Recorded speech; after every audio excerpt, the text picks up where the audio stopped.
అందరికీ నమస్కారం. మనము ఈరోజు మన సబ్జెక్ట్ మెయిన్‌గా పిల్లల్లో ఇంద్రియాల పనితీరుకు సంబంధించిన ఇబ్బందులు. ఓకే. సెన్సరీ ఆర్గాన్స్ ఇంద్రియాలు, ఆహ్, అంటే మనకి వినికిడి శక్తి అయినా, చూడడము, వినడము, ఈ యొక్క మన సెన్సేషన్స్, టచ్ సెన్సేషన్స్, ఈ రకమైన ఇంద్రియాలకు సంబంధించిన ఒక ఆహ్, పరిస్థితి. ఇది మానసిక పరిస్థితి అని చెప్పడానికి కాదు. ఇది ఒక రకమైన నరాలకి సంబంధించిన ఒక పరిస్థితి. దీన్నే మనము ఇంగ్లీష్‌లో సెన్సరీ ప్రాసెసింగ్ డిజార్డర్ అంటాము. ఇందులో మనకి రకరకాలుగా ఉంటాయి. మనము కొద్దిగా ముందుకు వెళ్ళిన తర్వాత ఈ యొక్క టాపిక్‌లో డిస్కషన్ చేసేటప్పుడు నేను వాటి గురించి బ్రీఫ్‌గా నేను ఎక్స్‌ప్లెయిన్ చేస్తాను. పిల్లలు మెయిన్‌గా మనకి ఏ పిల్లలైనా, ఎలాంటి పిల్లలైనా ఏదైనా యాక్టివ్‌గా మనం ఒక పని చేస్తున్నప్పుడు అది ఆట కానివ్వండి, మ్యూజిక్ కానివ్వండి, డాన్స్ కానివ్వండి, మూవ్‌మెంట్‌తో బాడీ యాక్టివ్‌గా మూవ్ అయ్యే ఏదైనా యాక్టివిటీ పిల్లలకి చాలా సంతోషాన్ని కలిగిస్తూ ఉంటుంది. వాళ్ళకి ఈ యొక్క ఇంద్రియాలకి సంబంధించిన ఈ యొక్క డెవలప్‌మెంట్ అనేది మనకి ఈ పెరుగుదల అనేది ఆహ్, ఈ యొక్క ఏజ్‌లో మనకి ఫాస్ట్‌గా ఉంటున్నప్పుడు మనకి ఈ యొక్క కోఆర్డినేషన్ అనేది ఆటోమేటిక్‌గా డెవలప్ అవుతుంది. ఇక్కడ మనకి ఈ యొక్క సెన్సరీ ప్రాసెసింగ్ డిజార్డర్ అనే ఈ ఇంద్రియాలకు సంబంధించిన ఇబ్బంది ఉన్న పిల్లల్లో కొద్దిగా ఈ యొక్క మెకానిజం అనేది కొద్దిగా తేడాగా ఉంటుంది. ఇక్కడ మనకి పిల్లలకి జనరల్‌గా పిల్లలు ఇలా మనకి ఆహ్, వినడం ద్వారా, చూడడం ద్వారా రకరకాలుగా మనకి వచ్చే ఈ యొక్క సెన్సేషన్స్‌ని వాళ్ళు ఈజీగా ఒక గోల్ డైరెక్టెడ్ వేలో, ఒక పర్పస్‌ఫుల్ వేలో వాళ్ళు దానికి తగ్గట్టుగా వాళ్ళు అడాప్ట్ అవ్వడము, అడ్జస్ట్ అవ్వడం అనేది జరుగుతూ ఉంటుంది. ఏ పని ముందు చేయాలి అనే ఒక కోఆర్డినేషన్‌తో పిల్లలు మనకి చేస్తూ ఉంటారు. కానీ ఈ యొక్క ఎస్పీడీ ఉన్న ప్రాబ్లమ్ పిల్లల్లో మెయిన్‌గా మనకి ఇక్కడ ఈ కోఆర్డినేషన్ అనేది లోపించడం వల్ల వాళ్ళకి ఈ బ్రెయిన్‌లో మనకి మెయిన్‌గా ఇక్కడ వినడం ద్వారా, చూడడం ద్వారా, ఆహ్, టచ్ ద్వారా ఇలా వచ్చే రకరకాల సెన్సేషన్స్‌ని వాళ్ళు ఒక పద్ధతి ప్రకారంగా ప్రాసెసింగ్ చేయడము, వాళ్ళ బ్రెయిన్‌కి ఇబ్బంది అవ్వడం వల్ల వాళ్ళు ఒక ఆర్గనైజ్డ్ వేలో, ఒక అడ్జస్ట్‌మెంట్ వేలో, ఒక కోఆర్డినేటెడ్ వేలో మనకి ఎన్విరాన్మెంట్‌కి రెస్పాండ్ చేయడం అనేది ఇబ్బంది పడుతూ ఉంటారు. ఇదే ఈ యొక్క ఎస్పీడీ ప్రాబ్లమ్ కింద మనం చెప్పుకుంటాము. సో, దీని గురించి వివరాలు చెప్పే ముందు ఒక చిన్న వీడియోని గమనించండి. దాని తర్వాత మనము దాన్ని బేస్ చేసుకొని ఈ యొక్క ప్రాబ్లమ్‌ని ఇంకొంచెము వివరాల్లోకి వెళ్దాము.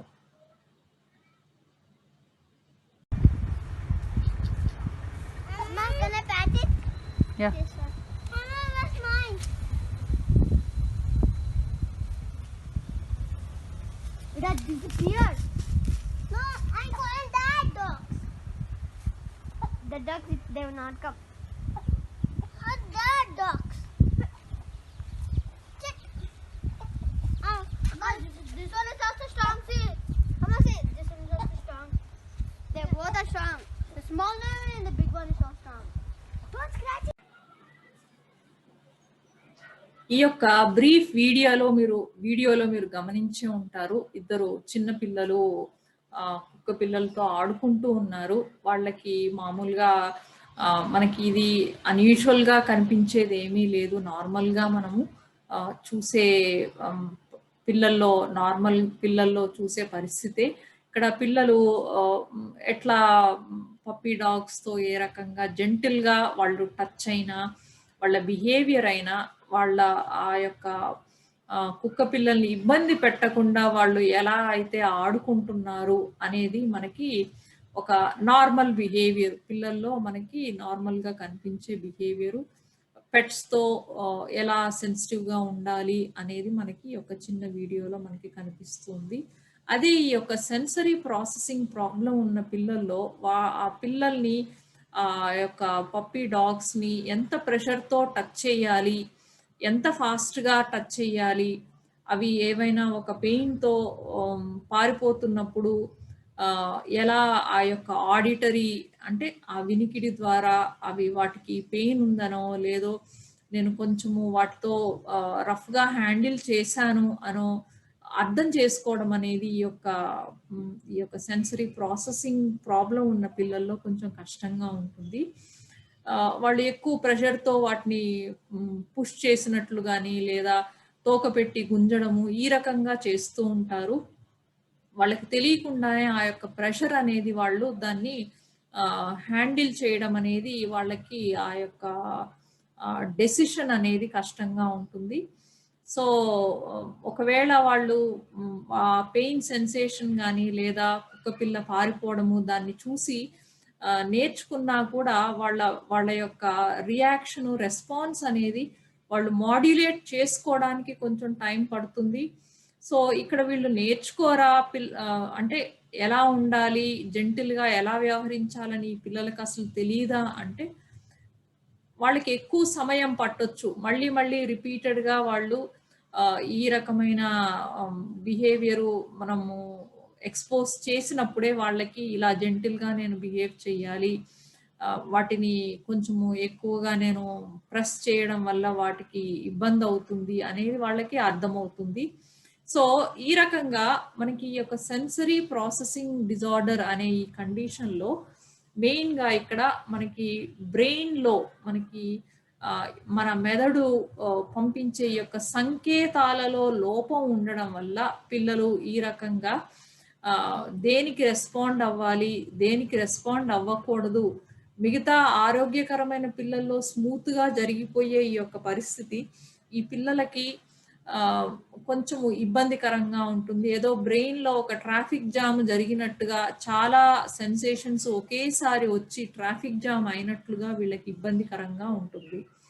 సో, ఇక్కడ మనకి ఈ యొక్క సెన్సరీ ప్రాసెసింగ్ డిజార్డర్ అనేది మనం ఒక ఆక్యుపేషనల్ థెరపీ యొక్క ఇది ఒక న్యూరలాజికల్ కండిషను. దీనికి మెయిన్‌గా మనకి థెరపీ అనేది ఒక రెమిడియల్ కండిషన్ అనేది ఆక్యుపేషనల్ థెరపీ ద్వారా చేస్తారు. ఇది ఒక మెడికల్ కండిషను.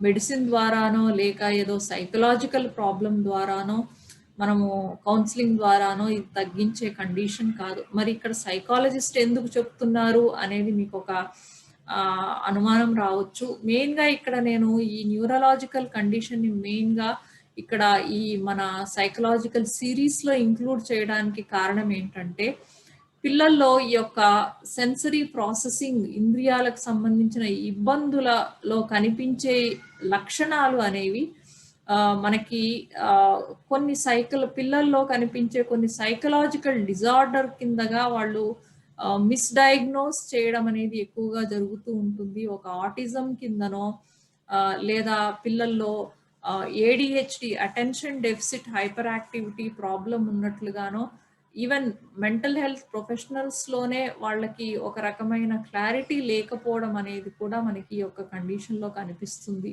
సో, కొంత అవగాహన తీసుకురావడానికి తల్లిదండ్రులకి అలాగే మెంటల్ హెల్త్ ప్రొఫెషనల్‌కి కొద్దిగా అవగాహన కల్పించడం కోసమని నేను ఈ టాపిక్‌ని చూస్ చేసుకోవడం జరిగింది. సో, ఇంకా టాపిక్‌లోకి వెళ్తే మనకి ఇక్కడ ఇది ఒక న్యూరలాజికల్ ఎస్పీడీ అనేది ఒక గ్రూప్ ఆఫ్ న్యూరలాజికల్ కండిషన్స్‌ని మనము ఒక అంబ్రెల్లా కింద ఇంక్లూడ్ చేస్తాము. ఇక్కడ 4 రకాలుగా మనము డివైడ్ చేస్తాము వీటిని.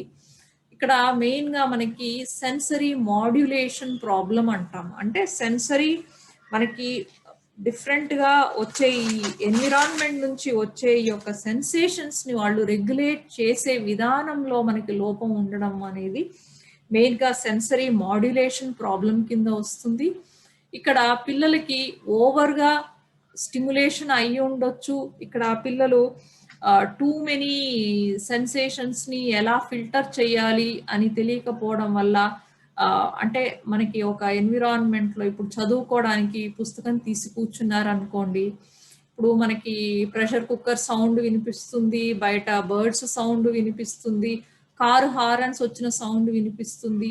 జనరల్‌గా అయితే పిల్లలు అవన్నిటిని ఇగ్నోర్ చేసి వాళ్ళు ఏదైతే చదువుతున్నారో దాని మీద ధ్యాస పెట్టడానికి ప్రయత్నం చేస్తారు. ఈ సెన్సరీ ప్రాసెసింగ్ ప్రాబ్లమ్ ఉన్న పిల్లలు దాన్ని ఫిల్టర్ చేయడం అనేది వాళ్ళకి కష్టము. వాళ్ళకి ఆ కుక్కర్ సౌండ్‌కి వాళ్ళకి రెస్పాండ్ అవుతారు. బర్డ్స్ సౌండ్‌కి రెస్పాండ్ అవుతారు. అలాగే కార్స్ సౌండ్‌కి అంటే ప్రతిదీ కూడా వాళ్ళకి ఒక డిస్ట్రాక్షన్ కిందికి రావడం అనేది జరుగుతూ ఉంటుంది. ఆ ఫిల్టరింగ్ మెకానిజంలో వాళ్ళకి ఇబ్బందనేది కనిపిస్తుంది. దీన్ని మనం ఓవర్ రెస్పాన్సివిటీ ప్రాబ్లమ్ అని అంటాము. సెన్సరీ ఓవర్ రెస్పాన్సివిటీ అంటాము.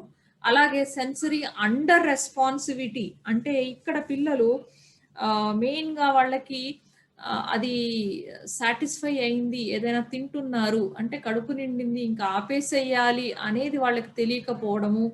ఇంకా మనకి ఎన్విరాన్మెంట్‌లో నాన్ వర్బల్ క్లూస్ అంటాం. అంటే మనకి ఒక ఫేషియల్ ఎక్స్‌ప్రెషన్స్ ద్వారానో, నాన్ వర్బల్ కమ్యూనికేషన్ ద్వారా మనము కమ్యూనికేట్ చేసే విధానం అనేది ఈ పిల్లలకి కన్‌ఫ్యూజింగ్‌గా ఉంటుంది. నాన్ వర్బల్ కమ్యూనికేషన్ అంటే మనము సైగల ద్వారాను, లేదా ముఖ కవళికల ద్వారాను ఎక్స్‌ప్రెస్ చేసే కమ్యూనికేషన్ అనేది ఈ పిల్లలకి కన్‌ఫ్యూజింగ్‌గా ఉండడం అనేది జరుగుతూ ఉంటుంది.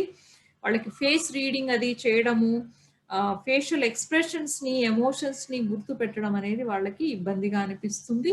ఇది అండర్ రెస్పాన్సివిటీ ప్రాబ్లమ్ అంటాము. అలాగే సెన్సరీ క్రేవింగ్ అనేది ఇంకొక రకమైన ప్రాబ్లము. ఇక్కడ పిల్లల్లో మనకి ఆహ్, వాళ్ళు ఏదైనా ఒక పని చేస్తే అలసిపోయి కంప్లీట్‌గా మనకి అలసిపోయినా కూడా వాళ్ళకి అలసిపోయాము అని తెలిసే పరిస్థితి కూడా ఉండదు.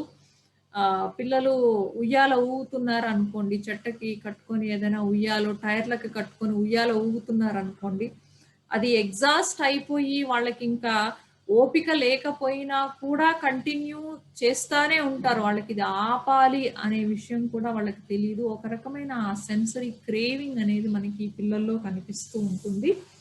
సో, ఈ యొక్క సెన్సరీ మాడ్యులేషన్ ప్రాబ్లమ్స్ అంటాము. మెయిన్‌గా మనకిక్కడ ఈ సెన్సరీ మాడ్యులేషన్ అయిన అన్ని రకాల ఎస్పీడీ ప్రాబ్లమ్స్ మనకి టచ్ విషయంలో, మనకి మూవ్‌మెంట్ విషయంలో, బాడీ బ్యాలెన్స్ విషయంలో, మన బాడీ అనేది మనకి ఆహ్, ఎర్త్ మీద కానీ, లేదు మన ఫ్లోర్ మీద ఆహ్, ఏ పొజిషన్‌లో ఉంది అనేది కూడా వీళ్ళకి ఇబ్బందికరంగా ఉంటుంది. పెట్టానా లేదా అనే డౌట్ కూడా వీళ్ళకొస్తూ ఉంటుంది. అలాగే మజిల్ కంట్రోలు మనం చూడడం ద్వారా, వినడం ద్వారా, ఈవెన్ టేస్టింగ్, స్మెల్లింగ్ ఇలా రకరకాల ప్రాబ్లమ్ ద్వారా మనకి ఈ యొక్క ప్రాబ్లమ్ అనేది మనకి కనిపిస్తూ ఉంటుంది. సో, ఇందాక చెప్పినట్లు సెన్సరీ మాడ్యులేషన్ అనేది ఒక రకమైన ప్రాబ్లమ్ అవుతే, ఇంకా సెన్సరీ డిస్క్రిమినేషన్ అంటే వీళ్ళకి ఒక రకమైన సెన్సేషన్ నుంచి ఇంకొక రకమైన సెన్సేషన్‌ని డిఫరెన్షియేట్ చేయడం అనేది ప్రాబ్లమ్‌గా అనిపిస్తూ ఉంటుంది. సో, దీనివల్ల ఈ సెన్సరీ డిస్క్రిమినేషన్ ప్రాబ్లమ్ వల్ల పిల్లలకి మనకి ఇన్ఫర్మేషన్‌ని ఒక పర్పస్‌ఫుల్ వేలో ఇందాక మనము చూసిన ఆ యొక్క చిన్న పిల్లలు ఆడుకునే దాంట్లో ఇప్పుడు ఒకవేళ వాళ్ళు పొరపాటున ఆ కుక్కపిల్ల తోకని గాని ఏదైనా పట్టి గుంజారనుకోండి, కుక్కపిల్ల కొంచెము బాధగా అరిచినట్లు అలా ఉన్నప్పుడు పిల్లలు ఇమ్మీడియేట్‌గా దానికి నార్మల్‌గా పిల్లలు రెస్పాండ్ అయ్యి నెక్స్ట్ టైమ్ జాగ్రత్తగా ఉంటారు. ఇక్కడ ఈ సెన్సరీ డిస్క్రిమినేషన్‌లో పిల్లలకి ఈ యొక్క క్లూస్ అనేవి మిస్ అవ్వడం అనేది జరుగుతూ ఉంటుంది. సో, వాళ్ళు కుక్కపిల్లకి బాధగా ఉందనో, లేదో నేను కొద్దిగా రఫ్‌గా హ్యాండిల్ చేశాను అనే విషయాన్ని వాళ్ళు కనుక్కోవడం అనేది వాళ్ళకి ఇబ్బందికరంగా అనిపిస్తుంది. సో, ఆడిటరీ, విజువల్ ఈ యొక్క సెన్సేషన్స్ ఏవైతే ఉన్నాయో వాటిని వాళ్ళు ప్రాపర్‌గా ఫిల్టర్ చేయడం అనేది, డిస్క్రిమినేట్ చేయడం అనేది, గుర్తుపట్టడం అనేది ఈ రకమైన కండిషన్‌లో వాళ్ళకి ఇబ్బందికరంగా ఉంటుంది. అలాగే మూడో రకమైన ప్రాబ్లమ్‌లో సెన్సరీ బేస్డ్ మోటార్ ప్రాబ్లమ్. అంటే ఇది మెయిన్‌గా మనకి కండరాలకు సంబంధించిన కోఆర్డినేషన్‌కి సంబంధించిన ప్రాబ్లము. సో, ఇక్కడ పిల్లల్లో మనకి fine motor coordination, gross motor coordination అంటాము.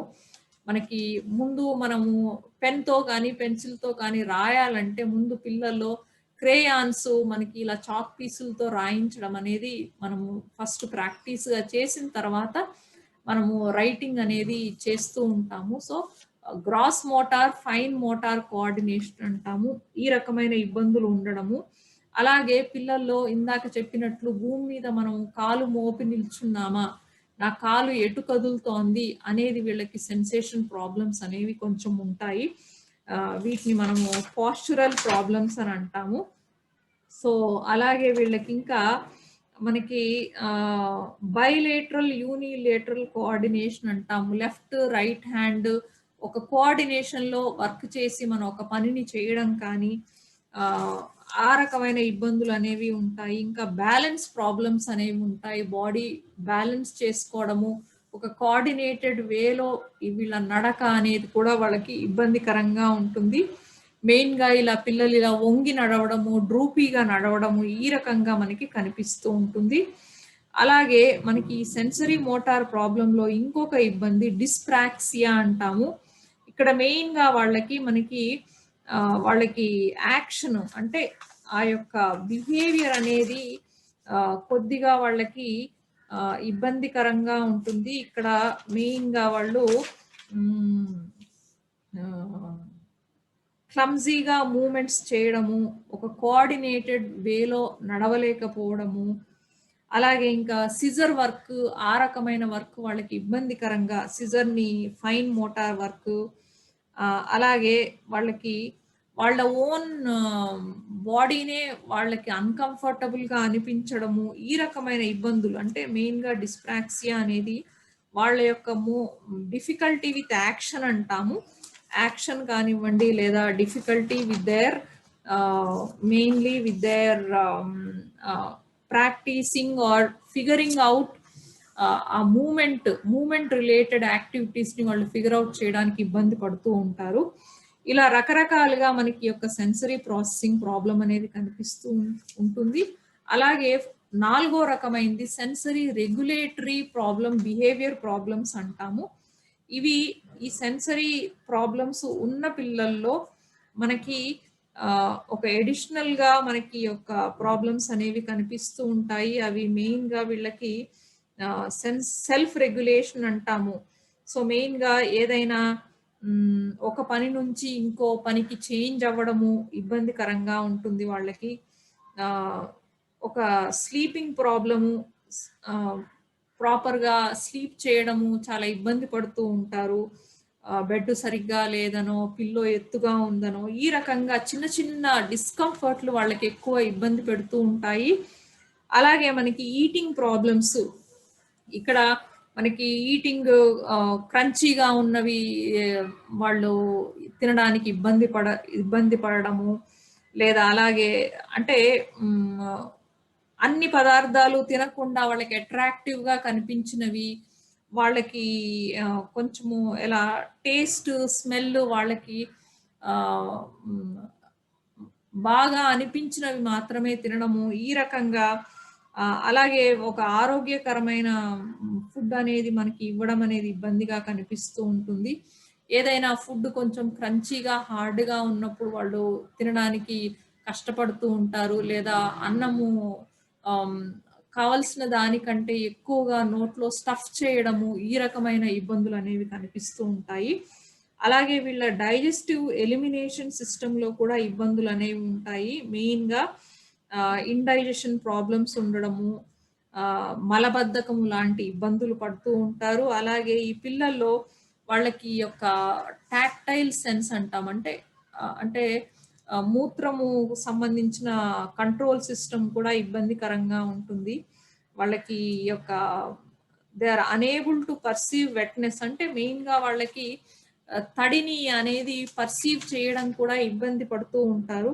సో వీళ్ళలో పెద్దగైనా కూడా కొంచెము ఎక్కువగా ఈ యొక్క బెడ్ వెట్టింగ్ ప్రాబ్లమ్ అనేది ఒక ఇబ్బందికరమైన ప్రాబ్లమ్‌గా ఉంటుంది. ఇలా రకరకాలుగా వీళ్ళకి మనకి యొక్క సెన్సరీ ప్రాబ్లమ్స్ అనేవి మనకి పిల్లల్లో కనిపిస్తూ ఉంటాయి.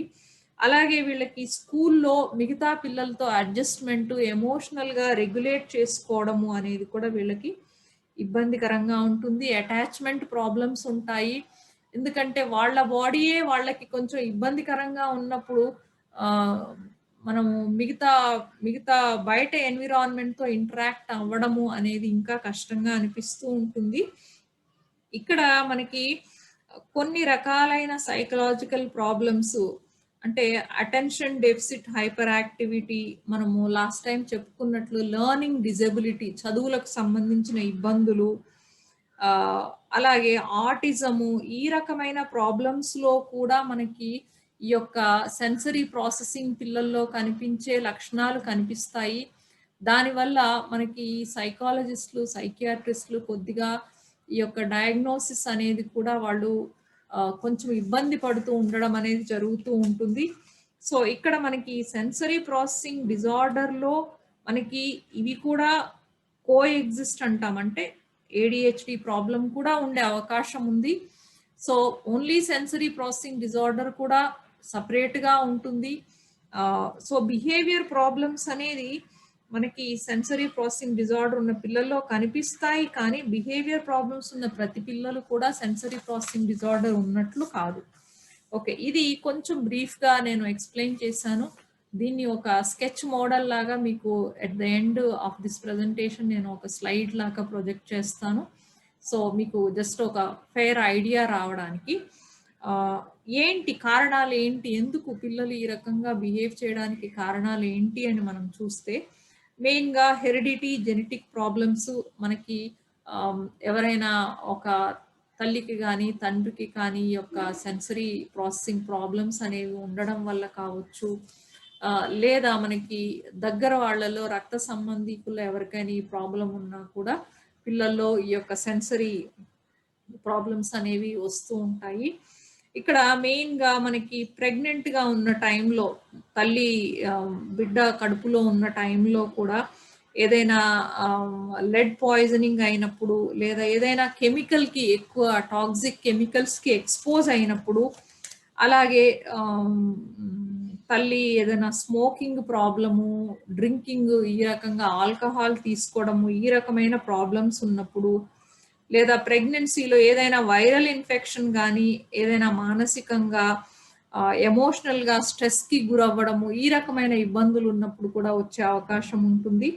అలాగే పిల్లలు తక్కువ వెయిట్, లో బర్త్ వెయిట్లో పుట్టినప్పుడు, ట్విన్స్, ట్రిప్లెట్స్, ముగ్గురు పిల్లలు ఒకేసారి, ఇద్దరు పిల్లలు ఒకేసారి పుట్టినప్పుడు, అలాగే పోస్ట్ డెలివరీ ఇంకా మనకి ఎన్విరాన్మెంట్లో ఎక్కువగా పొల్యూషన్ ఉండడము, అలాగే ఎక్సెసివ్ స్టిమ్యులేషన్, అంటే చిన్న పిల్లల్లో చైల్డ్ అబ్యూజ్ అనేది ఫిజికల్గా కావచ్చు, ఎమోషనల్గా, సెక్షువల్గా చైల్డ్ అబ్యూజ్ వల్ల ఎక్సెసివ్గా వాళ్ళకి బాడీ స్టిమ్యులేషన్ అనేది జరిగినప్పుడు కూడా పిల్లల్లో ఈ రకమైన ఇబ్బంది వచ్చే అవకాశం ఉంటుంది. ఇన్సఫిషియంట్ స్టిమ్యులేషన్ అంటే వాళ్ళకి పిల్లలకి ఫ్రీగా మూవ్ అయ్యి ప్లే చేసి ఆడుకునే అవకాశం లేనప్పుడు కూడా పిల్లల్లో ఈ రకమైన ఈ యొక్క ఇబ్బందులు అనేవి కనిపిస్తూ ఉంటాయి.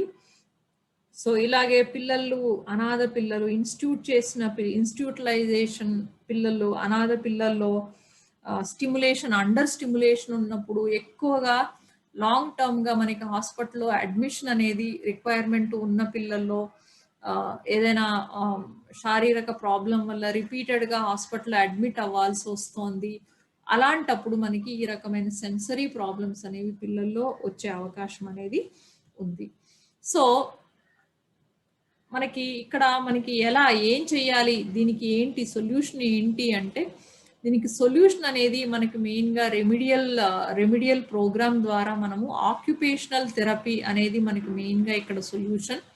ఇది ఒక మెడిసిన్తో కానీ, లేదా ఇంకే రకమైన ట్రీట్మెంట్, ఈవెన్ సైకలాజికల్ ట్రీట్మెంట్ కూడా దీనికి ఉపయోగం లేదు. దీన్ని మెయిన్గా ఆక్యుపేషనల్ థెరపీ ద్వారా వాళ్ళు ఒక సెన్సరీ డైట్ అనే ఒక ప్రోగ్రామ్ అనేది ప్రతి చైల్డ్కి, అంటే ప్రతి చైల్డ్కి అన్ని ఇంద్రియాల్లో ప్రాబ్లం ఉండకపోవచ్చు, ఒక 2-3 ఇంద్రియాల్లో ప్రాబ్లం ఉంటుంది. ఒక ఇంద్రియంలో ఎక్కువగా, అంటే టచ్లో ఇబ్బందులు ఉండే పిల్లలు ఎక్కువగా ఉండొచ్చు, లేదు కొంతమంది పిల్లలకి ఆడిటరీగా ఇబ్బంది పడేవాళ్ళు ఎక్కువగా, వినికిడి శక్తిలో సెన్సేషన్స్ని ప్రాసెస్ చేయడంలో ఇబ్బంది పడే పిల్లలు ఎక్కువగా ఉండొచ్చు. ఇలా వాళ్ళ ఇబ్బందిని బట్టి వాళ్ళకి టైలర్ మేడ్ ప్రోగ్రామ్ అనేది మనకు ఆక్యుపేషనల్ థెరపిస్ట్ చేసిస్తారు.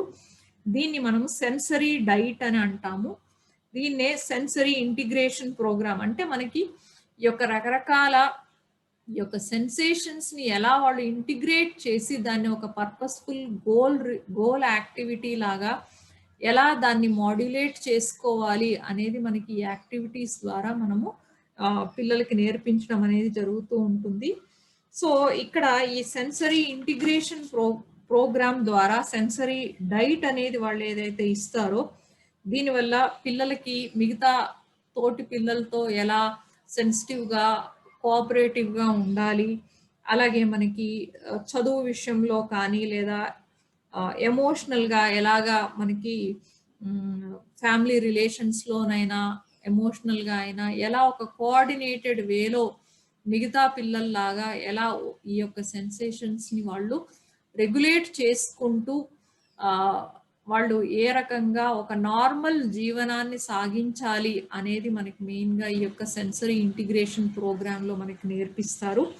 ఇక్కడ మనకి 3 రకాలైన సెన్సరీ డైట్ అనేది వాళ్ళు ఇస్తూ ఉంటారు. Alerting activities, organizing activities and calming activities అంటాము. ఇక్కడ అలర్టింగ్ యాక్టివిటీస్ అంటే మనకి పిల్లలు కొంచెము అండర్ రెస్పాన్సివ్, అంటే మనకి ఆ యొక్క స్టిమ్యులేషన్ అనేది తక్కువగా ఉన్నప్పుడు వాళ్ళని ఎలా అలర్ట్గా చెయ్యాలి అంటే కొన్ని యాక్టివిటీస్ ఎక్కడ మనకి వాళ్ళకి రికమెండ్ చేసే కొన్ని యాక్టివిటీస్ లైక్ ఫర్ ఎగ్జాంపుల్ మనము డైలీ చేసే యాక్టివిటీస్ కిందికే వస్తాయి కొన్ని. క్యారెట్స్ని, క్రంచీ క్యారెట్స్ని కానీ యాపిల్స్ని కానీ నమిలి తినడము, అలాగే మనకి పాప్కార్న్ ఇలాంటివి, ఒక షవరు, వాళ్ళ సెన్సేషన్స్ని ఇంక్రీజ్ చేయడానికి టాక్టైల్ సెన్సేషన్స్ అంటాము. అలాగే bouncing beach ball, jumping up and down on the mattress, trampoline అని మనకి ఒక బౌన్సింగ్ బెంచ్ లాగా మనకి ఒకటి ఉంటుంది. సో ట్రాంపులిన్లో జంప్ చేయడము, ఈ రకమైన అలర్టింగ్ యాక్టివిటీస్ని రికమెండ్ చేయడం చేస్తారు. వాళ్ళ కండిషన్ని బట్టి ఏ సెన్సేషన్స్ అనేవి తక్కువ అండర్ స్టిమ్యులేషన్గా ఉన్నాయి, ఏ సెన్సేషన్స్ ఓవర్ స్టిమ్యులేషన్గా ఉన్నాయి అనే దాన్ని బేస్ చేసుకొని ఆ యొక్క సెన్సరీ క్రేవింగ్ అనేది మనకి వీళ్ళకి ఆ యొక్క సెంట్రల్ నర్వస్ సిస్టమ్ అనేది స్మూత్గా ఫంక్షన్ చేయడానికి, కోఆర్డినేటెడ్గా ఫంక్షన్ చేయడానికి కావాల్సిన యాక్టివిటీస్ అనేవి మనకి సెన్సరీ డైట్లో వాళ్ళు ప్రిస్క్రైబ్ చేస్తూ ఉంటారు. అలాగే ఆర్గనైజింగ్ యాక్టివిటీస్ అంటామంటే ఇవి పిల్లలకి వాళ్ళ యొక్క రెస్పాన్సెస్ని రెగ్యులేట్ చేయడానికి ఒక ఆర్గనైజింగ్ యాక్టివిటీస్ హెల్ప్ అవుతూ ఉంటాయి. ఇక్కడ వాళ్ళకి మెయిన్గా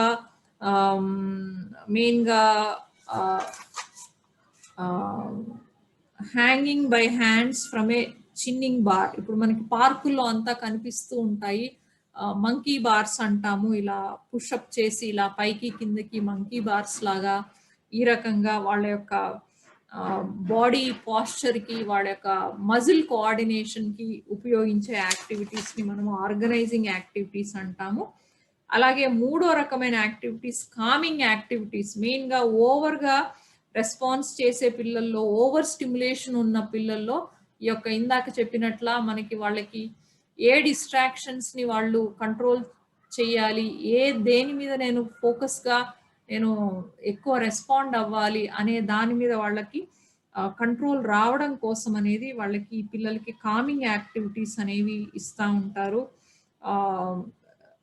for example pushing against the wall అంటే మెయిన్గా బాడీ పొజిషనింగ్ చేయడంలో, అలాగే రాకింగ్, స్వింగింగ్ యాక్టివిటీస్, ఈ రకమైన వాళ్ళకి ఒక కామ్ చేసే యాక్టివిటీస్, ఒక వామ్ బాత్ కానివ్వండి, లేదా rubbing the back, smooth rubbing of the back, ఈ రకమైన యాక్టివిటీస్ అంటే పిల్లల్ని ఓవర్ స్టిమ్యులేట్ అవ్వడం వల్ల వాళ్ళని కామ్ చేసే యాక్టివిటీస్ అనేవి ఈ రకంగా సెన్సరీ డైట్ పిల్లల నీడ్స్ని బట్టి వాళ్ళు రికమెండ్ చేయడం అనేది జరుగుతూ ఉంటుంది. సో ఈ యొక్క పర్టికులర్ కండిషన్ అనేది మనకి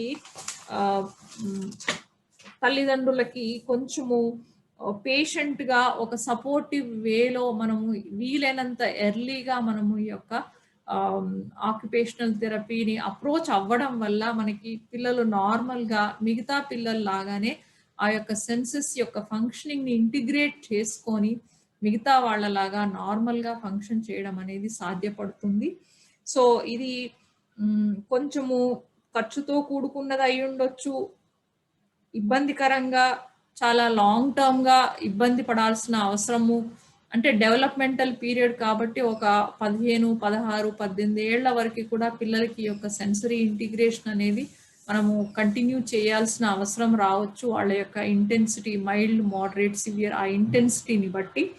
సో, ఈవెన్ దో ఇది కొంచెం ఇబ్బందికరమైంది అయినా కూడా పిల్లలతో పాటు మనకి ఇక్కడ వాళ్ళకి బెటర్ అవ్వడానికి మనం హెల్ప్ చేయగలుగుతున్నాము కాబట్టి మన పిల్లలు అడ్జస్ట్ అవుతూ బెటర్ అవుతున్నప్పుడు ఆ యొక్క సంతోషం అనేది తప్పకుండా ఒక హోప్‌ఫుల్‌గా మనము ఒక హోప్‌ఫుల్ పిక్చర్ అని మనం చెప్పుకోవచ్చు.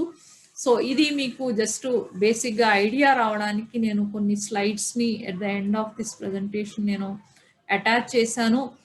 2 సెట్స్ ఆఫ్ స్లైడ్స్ అనేవి మనకి ఇక్కడ కనిపిస్తాయి. మొదటి సెట్‌లో పిల్లల్లో ఏ రకమైన యాక్టివిటీస్ అనేవి మనకి డిఫరెంట్ కండిషన్స్ కింద వస్తాయి అనేది మీరు 1, 2, 3 ఒక గ్రేడింగ్‌లో కానీ లేదా ఆహ్, కొద్దిగా, కొంచెం ఎక్కువగా, చాలా ఎక్కువగా ఈ రకంగా 3 రకాలుగా గ్రేడ్ చేసుకున్నప్పుడు ఎక్కువ యాక్టివిటీస్ మనకి 3 నంబర్ కానీ లేదా చాలా ఎక్కువగా కనిపించినప్పుడు మనము దీన్ని కొంచెం సీరియస్‌గా తీసుకొని ఒక ఆక్యుపేషనల్ థెరపిస్ట్‌ని అప్రోచ్ అయ్యి మనం ఈ యొక్క సెన్సరీ డైట్ అనేది మనము ఇంట్లో ఫాలో అవ్వచ్చు. మోస్ట్ ఆఫ్ ద యాక్టివిటీస్ మనము ఇంట్లో చేసే ఉంటాయి. కొన్ని మనము ఆక్యుపేషనల్ థెరపీ సహాయంతో మనము డెవలప్ చేసుకోవచ్చు.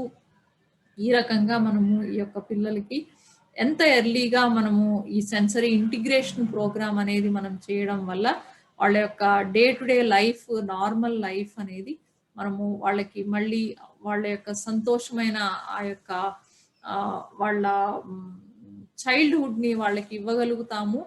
సో, దీన్ని తల్లిదండ్రులు ఉపయోగకరంగా ఈ యొక్క వీడియోని అర్థం చేసుకొని రెండో సెట్ ఆఫ్ స్లైడ్స్‌లో మెయిన్‌గా పాసిబుల్ యాక్టివిటీస్ అనేవి నేను మెన్షన్ చేశాను. అవి కూడా మీకు జస్ట్ ఒక అవుట్‌లైన్ లాగా, గైడ్ లాగా ఉపయోగపడడానికే. సో, దాన్ని బేస్ చేసుకొని చేయకండి. మీ పిల్లల్ని ఒక ఒక పర్టిక్యులర్ సిస్టమాటిక్ వేలో మీరు గనక ఈ ప్రాబ్లమ్ ఉంది అని గుర్తించినట్లయితే ఒక డౌట్ వచ్చినా గానీ ఒక సిస్టమాటిక్ వేలో మనము కావాల్సిన ప్రొఫెషనల్ పర్సన్‌ని అప్రోచ్ అయ్యి దానికి కావాల్సిన యాక్టివిటీస్‌ని మీరు ప్రోగ్రామ్‌ని తీసుకోవడం అనేది ఆ పిల్లలకి చాలా ఉపయోగకరంగా ఉంటుంది. నమస్కారం.